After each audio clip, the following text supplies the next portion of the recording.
各位网友，大家好，今天是2020年1月4号，星期一，欢迎大家参加王健每日观察直播2的节目。我们今天主题有2个，一个是人民币汇率又暴涨，第二个是特斯拉的中国故事还能讲多久啊？那么这是2个都是跟财经有关的故事啊。那么先说新闻，1月4号，人民币对美元气势如虹。在岸人民币对美元连破 4.64 个关口，最后收报是 6.4628，涨了770个点，创2018年6月以来的新高。那么去年人民币对美元的形势大概是一头一尾，那么上半年是相对低啊，下半年相对高啊，大概是这样啊。那么2020年全年，回到了2017年的水平啊。那么12月31号，在岸人民币对美元的汇率是6.5398啊，全年涨了4264点。涨幅约 6.71% 啊。那么此外，人民币对美元的中间价啊，升幅是 6.92， 超过了2007年的 6.9， 创下1994年汇率并轨以来的最大的升幅啊，这个升幅很高啊。那么人民币对美元的这个升幅的去年升幅的速度非常的快。那么这是最近这些年来比较罕见的啊。那么去年人民币的走势大概是分2个阶段啊，第一阶段是1到5月份，主要是疫情影响，那么非常波动啊。那么第二阶段就是6月到12月啊，然后就是不断的往上跑啊。那么7月间，人民币对美元汇率涨了6000点啊。那么当然，主要的原因是美联储下半年这个人民币汇率持续的上升，主要是美元走弱啊，美汇指数直接的往下走，所以引发了人民币对美元汇率的升值。那么下半年还有2个因素导致人民币汇率的上升，第一个因素就是出口。那么出口其实它对市场的影响没那么大。但是它会影响心理因素啊，这是一个。另外一个呢，就是息差。那么，人民币利率其实是和人民币的利率和美元的利率中间的息差已经来到了一个历史高位啊。那么息差导致什么呢？导致大量的资金跑到中国的国债市场。叫无风险套利啊，那么这都是造成人民币这个汇率强势的其中一个原因啊。那么今年的形势怎么样啊？那么我引述几个看法，一个就是汇丰银行屈宏斌他认为今年人民币还有升值的压力。那么但是他预测人民币对美元的汇率会在 6.4 到 6.6 之间波动啊，因为他认为这个区间对出口和制造业来说是可以承受的。我觉得这是完全不可承受啊。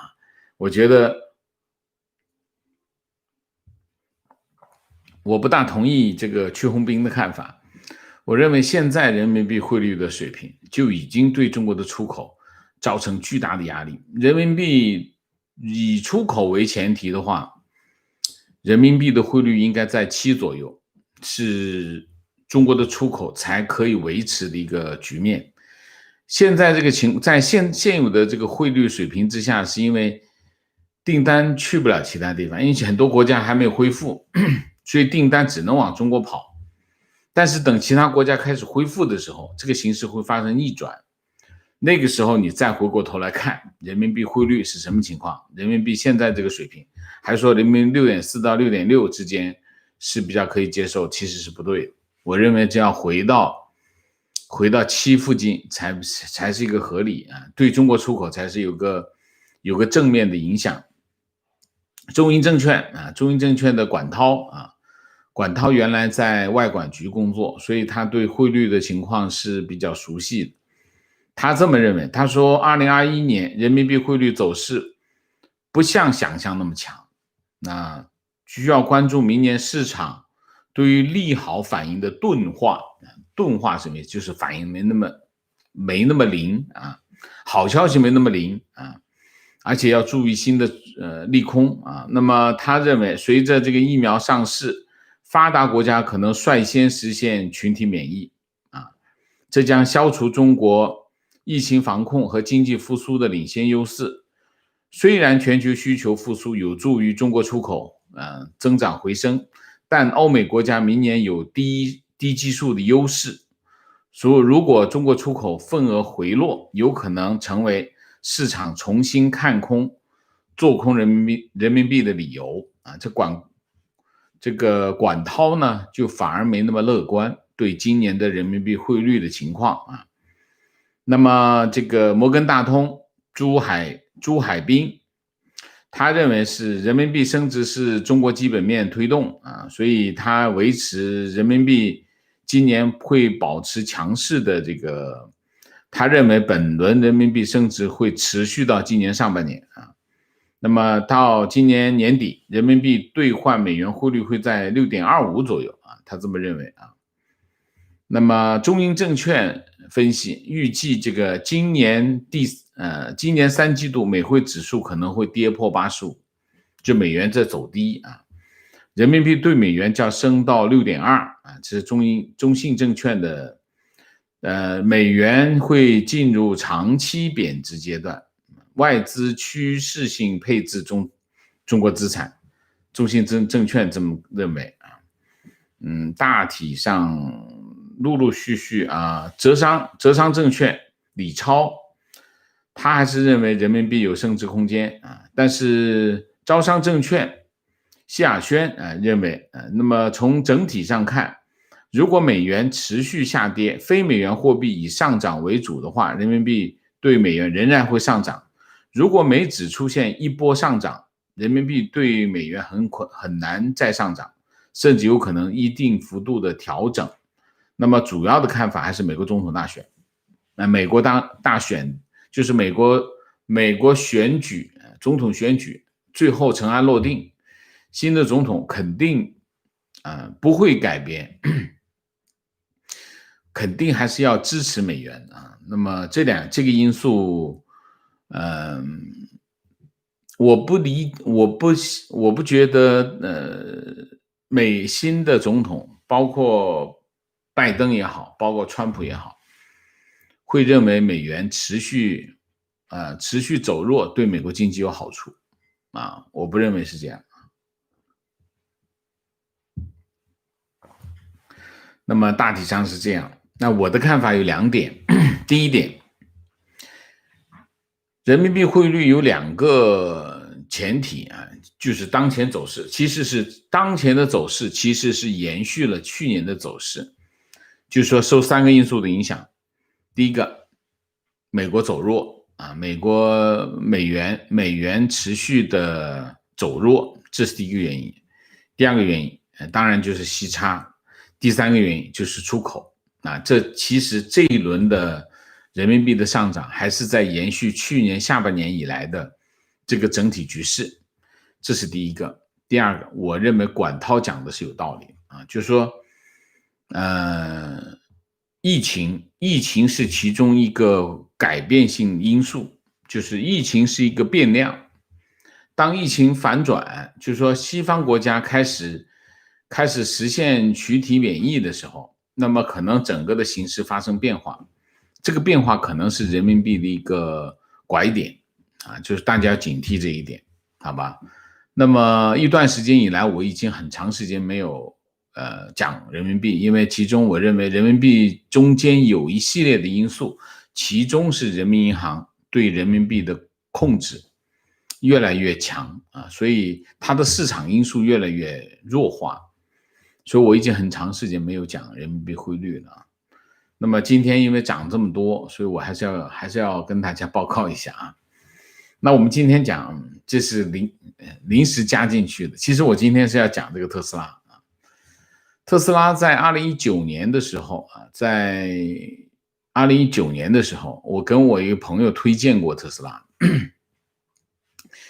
当时的原因是因为特斯拉在上海设厂啊，因为我是知道啊，中国在这个领域，它爆发出来的这个效果，肯定是其他国家的人想象不到的啊。就像这个苹果啊，不，就像这个叫什么啊，麦当劳，第一家麦当劳跑到这个王府井的口上啊，开第一家麦当劳，开那个效果，西方国家美国人是想象不到的。所以我2019年我跟我一个朋友说，我说你可以考虑特斯拉，因为我很长时间没买股票，我说你可以考虑买特斯拉，他真的就买了，那个时候他真买了，可惜他没握住。我当时的看法是，特斯拉在上海的厂可以把特斯拉带到一个新的阶段。那么特斯拉到了今年元旦啊刷屏的原因是因为它公布了这个 Model Y 啊 Model Y 的售价啊，那 Model Y 的售价是多少呢？2021元旦公布国产 Model Y 的售价啊，一个是33.99万，一个是36.99万啊，那么比它原来的价格公布的价格疯狂降价16.5万。大家想一下，这是非常大的降幅啊，就是特斯拉的 Model Y 大幅降价啊，大幅降价。Model Y 是一个紧凑型的 SUV， 它基本上是它应该叫 crossover，crossover 就介乎 SUV 跟这个轿车之间啊。它和 Model 3啊，就是它的现在上海的这个产的这个是同一个平台的产品。那么Model Y 是在去年3月份开始在美国交付啊，那么在美国Fremont 生产，那么上海的工厂是全球第2个生产 Model Y 的基地。Model Y 的竞争对手主要还是SUV 啊，包括宝马 X3，奔驰的 GLC， 还有蔚来的 ES6， 这些车子的官方价格啊，最低的官方价格，一个是 38.98， 一个是 39.78， 一个是 35.8。 你可以看到他们的在这个价格档中 Model Y 是有价格优势的啊。那么 Model Y 所处的这个细分市场全球销量大概有420万啊，420万辆，中国占1/4啊。那么他们 Model Y 因为它和 Model 3啊共享一个平台，所以它大概有70%共享的零件，所以它的成本下降了10%，所以它可以有更大的，这是 Model Y 为什么降价的其中一个原因啊，其中一个原因。其实这个情况呢，跟这个 Model 3的情况是差不多。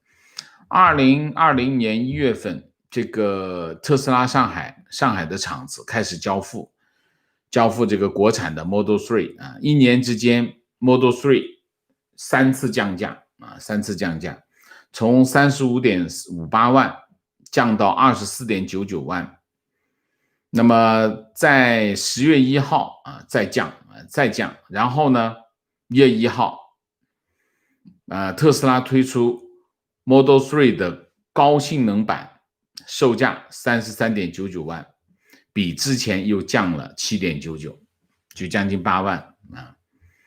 那么特斯拉的策略其实很清楚啊，就是说一方面实现国产化，把这个成本降下来，把成本降下来之后呢，然后用用一个高配低价的策略去攻打市场。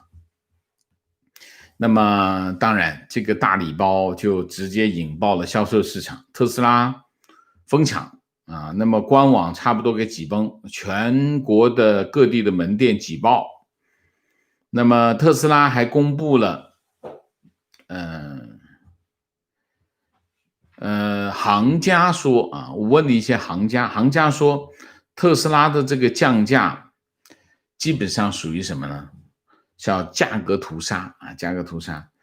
那么直接攻击了这个领域的大部分的车型啊。那么到底有多火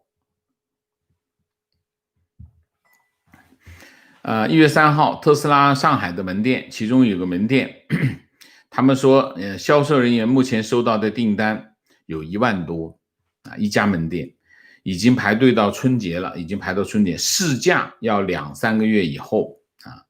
然后不仅仅它线下的门店被挤爆，线上的官网也挤崩啊。1月1号中午啊，访问量激增，特斯拉中国官网崩啊。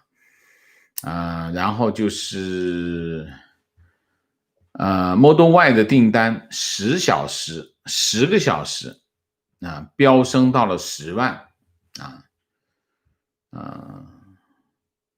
然后内部人回应说10小时10万订单数据有点夸大啊，但是差不多也是个非常厉害的数据啊。上海这个厂子帮上海这个第2期工厂规划产能是 Model Y 是30万辆，超过1期15万的设计产能。那么2021年预计这个 Model Y 年产能会达到20万辆，2022年会达到40万辆。好，特斯拉的策略是什么？随着 Model Y 的投产，那么现在特斯拉在国产的有2款产品，一款就是 Model 3，一个是 Model Y。那么他用这2个产品 Model 3攻打终端市场啊，中间这个市场啊，那么用这个 Model Y 去打中高端市场。他用3个策略，一个是价格策略，一个是形象策略啊。形象策略就是特斯拉就是感觉就像汽车界的苹果手机啊这种形象。第3就是它技术，它的这技术啊，它的这个电动车的技术啊。那么1月2号，特斯拉公布了它全年的销量啊，累计交付了499550辆啊，就差450辆，就是50万辆车啊，电动车，比去年增长了 36%， 高于华尔街估计的48万啊。那么细分市场 Model 3跟 Model Y 是44511辆，那么Model S 跟 Model X 就是57339辆啊。那么为了祝贺这个特斯拉降价，那么中国政府联合推出了2项政策作为贺礼啊，这是我说的啊。第一个，财政部、工业和信息化部、科技部、发改委联合发布通知，从2021年1月1号开始，新能源汽车购置补贴标准在去年的基础上降低 20% 啊。然后就是为了加快公共交通领域啊，这个城市公交、道路客运、城市物流配送、党政机关公务车要求的新能源汽车补贴，在2020年的基础上降低 10% 啊。那么也就是说，中国在持续的从2019年开始降低新能源汽车的这个补贴啊，2019、2020、2021持续在下降啊，持续在下降，这是一个。第二个，发改委从2021年1月1号开始，中国的汽油和柴油每吨分别提高90元和85元啊。那么按照一般家用汽车50升容量的估计加满一箱油92号汽油多花3块5。国内油价已经连续4次上调，那么是2020年成品油出现的窗口的第8次上涨，就是一个新能源汽车的这个补贴减少，第二个这个对这个油价开始加啊，这两个对特斯拉都是有利的啊，都是有利的。那为什么我们要讲这个原因啊？国内现在有国内的这个中国的这个电动汽车的这个市场，目前世界第一啊。那么原因是什么？原因有2个。第一个原因当然是政府补贴，政府大量的补贴啊，推动了电动汽车的高速发展。但是这件事情我还是那句话啊，技术是最根本的啊。那么我们讲一下这个数据，2015年全球电动汽车总数是126万，到2016年中国的电动车的销售破50万，那么保有量全球 40%。2017年中国电动车的销量到了 60万辆，占全球的 50%。2018年电动车中国卖到了125万，占全球市场的 62.5%。19年中国回落到了120万啊，2018年是125万，19年是120万。为什么？我觉得19年开始降低补贴了啊，那么下降了 4% 啊。好，这形势开始在去年开始发生了变化。麦肯锡他们预计说大众奔驰、宝马这3家公司2020年就是去年，他们电动车的产能将翻1倍，将超过100万辆啊，这里面包括纯电动车和这个混合电动车啊。到了2021年，这个数字将增加到170万，那么将超过中国市场，成为全球电动车格局变化的一个拐点。那么中国的霸主的地位将会被德国代替。那好，那么去年的1季度，欧洲5大市场，德国、法国、英国、意大利和西班牙，这个电动车登记了79300辆险胜中国的77000辆这就出现了一个分野那么也就是说，去年的1季度，欧洲纯电动车的销量增长了1倍多，而中国的纯电动车的销量下降了将近1半。那么也就是说，越来越多的机构预测，中国电动车将会被超越，被欧洲超越，将是一个大概率的事件我为什么要讲这个？欧洲的厂商开始把他们的注意力放到什么纯电动车，日本也开始了在汽车行业主要有2个主要的制造商一个是欧洲群体，一个是日本群体。当然美国也很厉害，但是美国在这个领域只跑出来了特斯拉。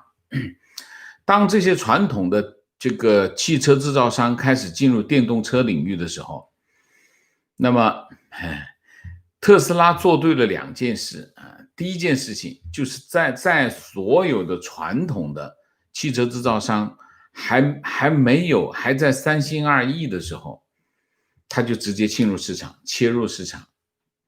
他先在美国站稳脚跟，然后他把手伸到中国。为什么？他把这个市场的注意力放到中国是对的，因为你可以看到中国的电动车市场由于这个补贴，所以它是飙升的非常快，它趁着这个浪就起来，这是一个，所以它在中国市场的策略非常正确。但是你可以看到，随着政府的这个补贴政策逐步的减少，中国的电动车的涨势开始放缓，而且其中有一个非常重要的原因是什么？其中有个非常重要的原因，就是中国有很多非常烂的电动车，就是纯粹是拿来骗补贴的啊，就这种车很多，这种车很多。那当补贴逐渐下降的时候，这些骗补贴的这些车就会被淘汰掉，那么它就这个整个市场会慢慢的回落到一个常态水平。如果以常态水平来说，中国国产的电动车的竞争力是不够的啊，和特斯拉相比是有个很大的这个落差。那么真正对特斯拉产生影响的是什么？还是这些传统的汽车制造商。那么也就是说，你可以看到，当欧洲这些车厂，包括日本的车厂，开始转身，开始投入这个电动车市场的时候，全面推动这件事情，电动车市场开始进入快车道，那么欧洲会起来。当欧洲的车厂开始把电动车从欧洲送到中国的时候，那这个时候意味着什么？这个时候就意味着特斯拉的这个盛宴就开始进入这个甜品阶段。所以你可以看到中间还有一个时间差，这个时间差是什么？这个时间差就是欧洲车厂的布局要完成。它现在开始，欧洲车厂和日本车厂已经开始全面出新车的了啊。这个时候特斯拉就基本上，我们就说它最后的甜品时间就开始到了啊。这就是我们今天的主题。特斯拉讲对了一个故事，就是中国故事。中国故事其实是过去1年时间特斯拉增长的一个核心的理由。因为真的，如果特斯拉把厂子搬到中国去生产汽车，那会非常的厉害。因为你要知道，你把这个厂子放到上海，然后又是个非常大的市场，然后那边又有很多的有技术工人，他这个策略是对的，非常正确。但是传统汽车制造商开始动手的时候啊，那么特斯拉会遇到激烈的竞争。激烈的竞争什么意思？就是价格会不断的跌啊，价格会不断的跌。好吧，那我们今天的主题就讲到这里啊。总结一下2点：第一个，人民币汇率今天暴涨啊，暴涨了将近，看一下770个点啊，那么创2018年6月以来的新高。那么人民币汇率今年还有3个因素啊，这3个因素还会持续。核心的关注是什么？疫情，就是西方发达国家疫情的控制的情况，这是一个啊。另外一个就是特斯拉啊，特斯拉的中国故事还能讲多久？我看，现在大家可以做一些准备了啊，好吧？如果关注特斯拉股票的人可以留意一下啊。好吧，那我们今天的主题就讲到这里，我们下面进入互动。进入互动之前，例行公事，请大家点赞，请新来的网友订阅，请大家加入我们的会员，支持我们做更好的节目，做更好的自己啊。那么我们今天这个2个财经故事，不知道大家怎么样啊？观点：每逢春节汇率涨，汇率本来就是中共控制的，见怪不怪。其次，2020年中共的出口贸易，客观来说，确实是主要贸易体里面是最好的。别的不说，看得见的口罩、面罩都卖了不少，能见到手边的医疗产品大部分来自中国，不管是原材料还是成品，是这样的。观点：社会发展进程中一定会累积各种矛盾和问题。举个例子。当某地工薪阶层的薪水无法维持正常的生活水平时，这个时候工薪阶层其实是受资本阶层的压迫，工薪阶层必须主动曝光问题，方法就是游行。政府需要通过提高当地最低薪水来解决利益分配问题，这考验的是民众的团结跟政府的纠错能力。如果民众麻木冷漠，对同胞苦难无视，政府又毫无作为，就像当前的中国人一样，做最苦最累的活，拿最低的工资。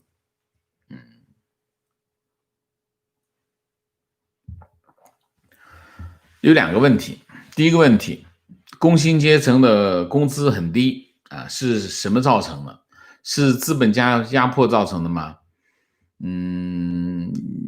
如果我们用阶级矛盾的角度来说，那当然可以这么说，但其实不是的啊。其实我们从经济的角度来看，劳动力的成本是由什么决定的？由3个因素决定的。第一个因素，劳动力处于产业链的哪个部分，每个部分它能获得的这个劳动力的价格是不一样的，这是第一个部分。第一个因素就是你整个国家在全球的产业链当中，你在什么样的位置上，这是第一个。第二个，这个国家它国家利润，就是一个国家获利，它是怎么分配的？政府拿多少，这个企业拿多少，老百姓拿多少，这是有个分配机制的。如果政府拿得多，那么企业拿得多，那当然这个中间的工人就拿得少。所以呢，第二个部分是什么？第二个部分就是整个的社会利润的分配模式是这样，这是第二个问题。第三个问题，这个劳动力的供求情况。一个岗位有多少人在找？他在寻求这个他的员工的时候，他的供应的情况怎么样？如果供应非常紧张，那你就水涨船高；如果供应不够紧张，那么薪资就相对比较低。那么一个地区劳动力的价格是由这3个因素决定，而不是说资本家一压迫他，工资就低了，不是这样的。因为如果资本家一压迫他就可以去另外一个资本家，另外一个企业的话，他工资不一定会低。所以现在经常遇到的问题是，我经常有讲说什么呢？讲说这个城市里面的失业情况是很严重的，然后就有人跑得来跟我讲，他说我这里招不到工人，你还说失业很严重，问题是你招不到工人的工资标准多少？这是核心的问题。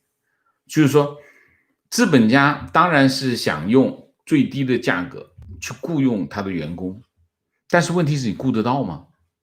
如果你这个价格脱离了市场的水平，当然一定是雇不到。所以我刚才讲，一个地区它的工资水平是由3个因素决定。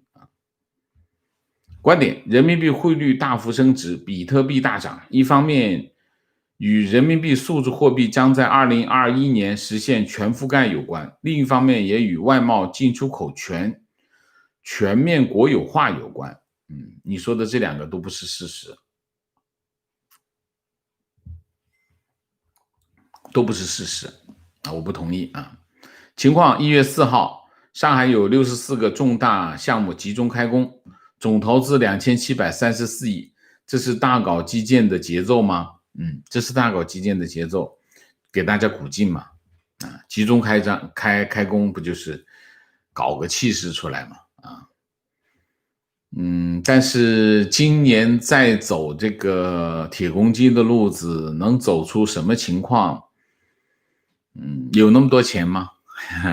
现在地方政府很困难啊。上海好点吧，但是也没有那么好到哪里去啊。情况，北京汽油车是要去申请，然后每个月摇号，摇到号才能去买。现在摇号的比例比考公务员还低。中国北上广深的通勤人口，只要你给车卖，啥车都想买，因为汽油摇号太可怕。中国也许是最大的电动车市场。观点，中国电动车卖得好，主要还是得益于大城市对燃油车限牌政策，一些家庭迫于无牌照指标，只能退而求其次购买电动车。另外，宁德时代等锂电池供应商已经能生产出能量密度高而且价格低廉的锂电池，进一步拉低了特斯拉等品牌在国内的售价。但另一方面，中国人均汽车保有量不高，除非电池技术有重大突破，能让电动车续航及充电效率有明显的提升。就目前来看，作为汽车唯一的用车，电动车有诸多不便，非常正确非常正确。那么但是电动车从目前情况来看，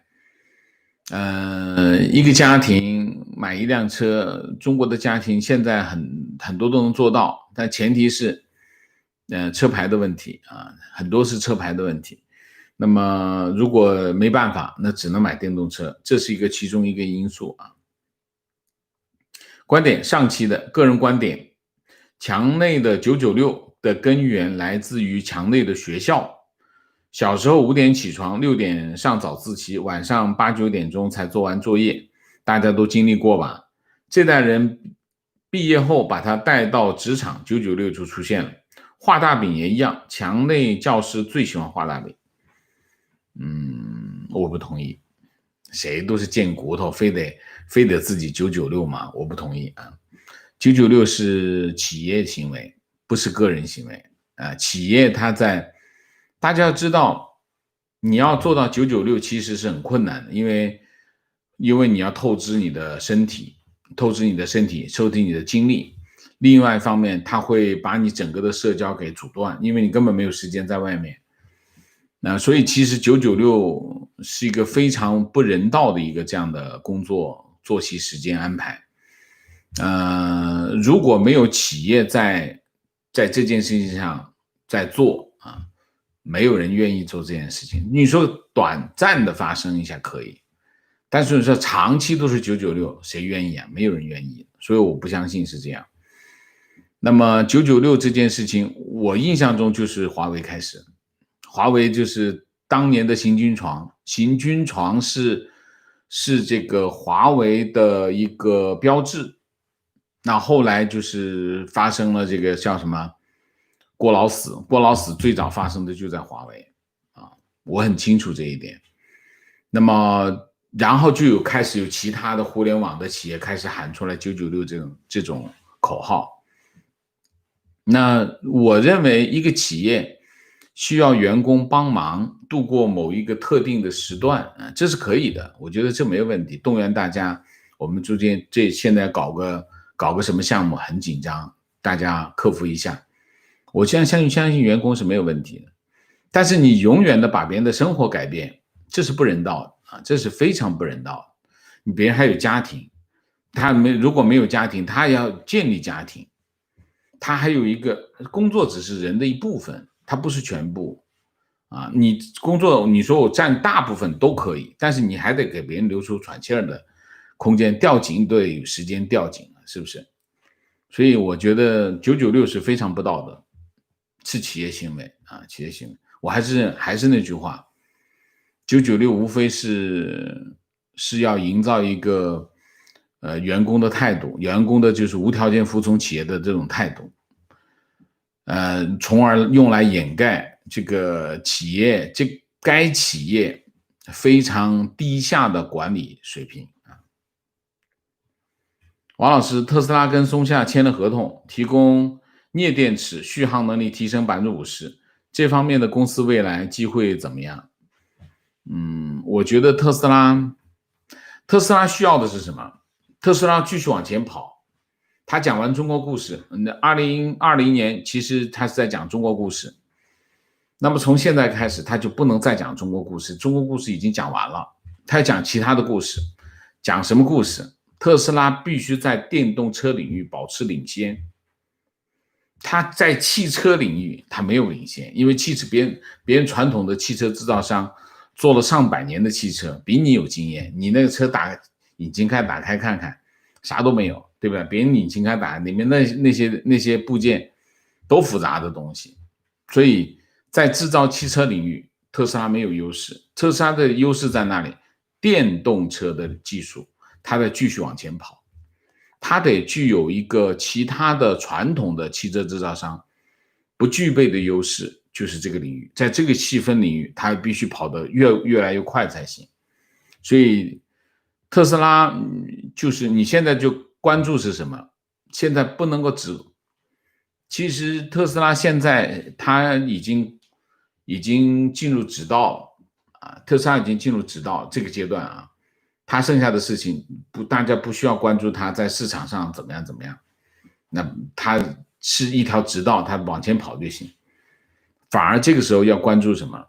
关注特斯拉有没有什么新的技术出来，可以甩开这些传统的制造商的这个技术，在这个领域，特斯拉没有新东西出来，它就麻烦了啊，它就麻烦了啊。情况直观感受，去北方原来雾蒙蒙，现在好多了，不知道跟电动车推行是否有关。至少出租车、网约车绝大部分是电动车。雄安新区行政区现在全是电动车，汽油车不让进。知道为什么天气好了吗？为什么前一阵子大家记得吗？前一阵子叫什么？前一阵子华北地区紫爆，你没听说吧？我本来想做这个题目的紫爆，我还找到了那个全球这个空气污染的这个计算图，我现在还在这儿呢，不知道最近的情况怎么样啊？紫爆就是空气污染到一塌糊涂，相当严重，哎，现在看不到了啊，不知道搁哪儿了。其实为什么最近一段时间紫爆的原因是因为重化工业全部开工，出口好啊，出口好原材料需要很大，所以原材料在涨价。原材料涨价意味着什么？重化工业全部都在开工啊，原材料全部是重化工业，钢铁厂、有色金属、煤炭、石油、化工都是重化工业。重化工业一开工，空气污染主要来自哪里？不来自汽车。美国的汽车够多吧？你看美国汽车空气污染吗？你说汽车密度，伦敦够厉害吧？你看伦敦空气污染吧？没有。真正污染的是什么？你一座化工厂你试一下，一座钢铁厂，一座化工厂你试一下，一座这个火电厂你试一下。如果你不去留，你试试看它污染多厉害。所以在这个问题上，中国一直在隐瞒公众，就是真正的空气污染的源头在哪里？还是这些重化企业。这些重化企业一开工，所以华北地区，为什么华北地区？我找了一下，我那天其实我找了一下资料，华北、山东这围绕着北京周边这地区，其实有大量的重化企业，特别是河北。所以为什么北京空气污染？北京空气污染其实就是这个原因，就是这些重化企业，钢铁厂、钢厂、铁厂、材料钢材厂，各种各样的厂都是会污染啊。跟这个汽车污染，我不知道比例是多少，我没有看到那份报告，但是肯定汽车只是其中一小部分啊。那么现在我不知道怎么样，反正我印象中是上个月的月中报过啊，紫报。观点：跟锂电池相比，燃料电池的未来更值得期待。锂电池的资源瓶颈是无法克服的死穴，锂、镍、钴的储量都不支持汽车大规模电动化。这就是为什么丰田到现在它落后的其中一个原因啊。那先干了再说吧啊。观点：中国发电主要用煤，因此电动车比传统汽油车污染环境。这个理由也是蛮合理的。但是这里面有个误解啊。美国的发电也是用煤，啊。那么但是现代的发电厂、火电厂，他们的烧的煤的方式已经和我们传统的观念已经完全不可想象了。所以用煤来发电的火电不一定污染啊，不一定污染。情况：上期加班文化，闺蜜和她的老公都是公务员，两个人经常加班到10点，加班后上司还会打电话来分配工作。原来某些岗位的公务员也不容易。那是啊。观点996最早起源于中兴通讯和华为，他们用末尾淘汰制来逼迫底层员工加班。比如中兴通讯的星期一、二、四晚上加班到9点，周六白天加班，就是这种制度的起源之一。后来被互联网企业仿效。末尾淘汰制则是华为首先从通用电气韦尔奇那里学来的，但通用电气早已摒弃这种非人道的制度。之所以中兴、华为采用这种制度，原因在于降低成本，用新人来逐步替代老员工。大家搜一下中兴通讯打 C 的制度，就可以初步了解情况了。好，谢谢。情况，王老师讲加班的问题，让我想到我很多国内的朋友都是双职工，父母下班很晚，孩子都是靠爷爷奶奶、外公外婆隔代抚养。有的夫妻俩都是985高校毕业，穿着谈吐都很有气质，但一家三口合照一看，孩子穿着气质像城乡结合部，和父母合照表情怯生生的，好像临时从哪抱来的别人的孩子。作为一个母亲非常心疼。中国生存压力之大，造成许多留守儿童，以及生活在一起却和留守一样的儿童。这是一个悲剧。就是我还是觉得孩子要自己抚养，自己带才能够按照自己的想法去教育他。那么这就需要其中有一夫妻两个人，其中有一个不能上班，在家里带小孩。那么中国现在的薪资水平还支持不到这一点，所以中国都是双职工啊。双职工就有个问题，那你上班小孩子怎么办？那就爷爷奶奶或外公外婆来带，那就变成了什么？变成外公外婆在带小孩，那么父母在上班，这是个非常不健康的现象啊。观点，中国汇率都是中国政府定的，永远会在这个位置左右，但是你能否兑换出来，取决于中国持有外汇的情况。这不是实际情况啊。我认为人民银行背后是有一套人民币汇率的操控系统。它的操控系统是什么？就是控制全社会的外汇使用量来达到外汇市场的平衡，减少它的外汇的这个使用。那么这个情况是在什么情况下发生？就是当它的出口受到影响，当它的经济出口受到影响，人民币汇率有波动的时候，它就会采取这个措施。所以我们在去年的时候，特别是上半年，我们经常遇到的情况是，很多网友告诉我们一个情况，就跑到银行换钱换不到，换外汇换不到就是本来每个人都有一个额度，一年一个额度，但是没有，这个额度是兑换不出来。就是你要换1万美金，他告诉你明天来给你换1000，明天来的时候他说不行，我今天还不能给你，后天才能给你，今天只能给你500，大概就是经常会遇到这种情况。原因是什么？我认为人民银行在进行一个这样的操控，但是它并不是像你说的这种就是说政府就定了，政府把这事给定了永远是在那位置，那不是的。那个如果是这样的话，那中国人民币汇率早就崩溃了不是这样的真实的情况不是这样也就是说，下半年以来，中国出口好转的时候，这种情况就慢慢的就消失。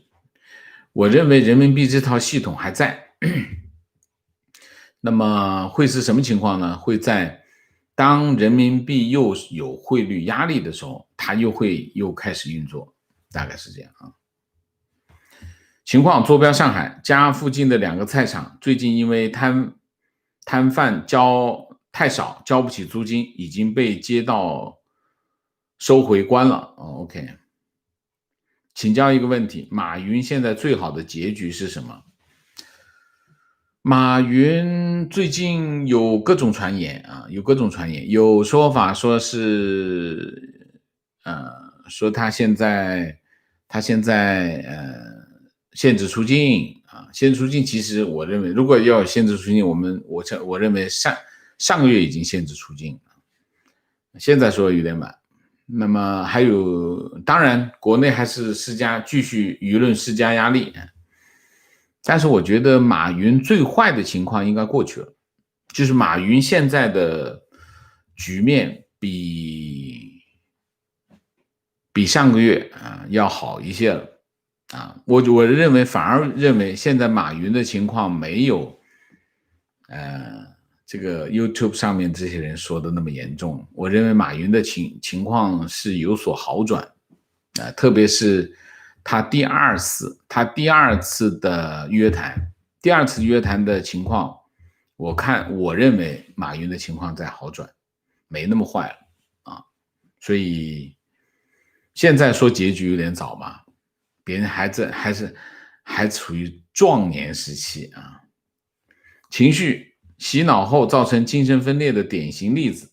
今早看到知乎上面一个名为风雅颂的人在知乎上的2个回答，第一个回答他叫嚣我们加班辛苦，结果就是我们国家能够随时毁灭西方世界，我们国家现在要做的就是牺牲劳动者的一部分利益来完成初期资本积累。第二个回答他哀叹真的不把实习生当人看，国家为什么不帮我们？我们才是这个国家的未来好吧？难道要学资本主义那套压榨工人的东西？好吧。情况华为研发做过996属于正常上班了，晚上9点以后才算加班，有时候连续加班到12点是正常。同学有幻听的、强迫症离开的，有猝死的，但是外面毫无消息。当然我们不否认给钱给的多，只是代价真的太大。我也发现这些劳动强度和方法在70和80后的农村来的苦过的人比较有效，到90后，特别是越来越年轻的人就不能接受这种方式。OK， 我们今天的节目到这里感谢大家的参与，我们下个节目再见。再见之前，请大家点赞，请新来的网友订阅，请大家加入我们的会员，支持我们做更好的节目，做更好的自己。谢谢大家，谢谢。